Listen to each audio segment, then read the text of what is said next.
મારા હસબન્ડનું નામ પ્રિતેશ જાદવ હતું અને એમને ચેક બાઉન્સનો એક ઇસ્યુ હતો. ચેક બાઉન્સના ઇસ્યુમાં એમને સજા પડી હતી, એક તરફી સજા પડી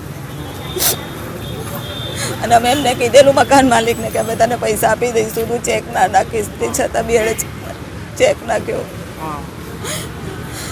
અને ટોર્ચરિંગ બહુ જ હતું એનું. કાલે જ પડી અને આજે એમને છોડાવવાના હતા. એ મને નહીં ખબર. મને જેલમાંથી ફોન આવ્યો કે એમની તબિયત લથડી હતી એટલે અમે એ લઈને આવ્યા છે, ત્યાં આવું થયું છે. બેદરકારી તો હવે મકાન માલિકે અમારું કયું ના માન્યું, એ સતત ટોર્ચરિંગ કરતો હતો અમને લોકોને ઘરે આવીને કે મકાન ખાલી કરી દો.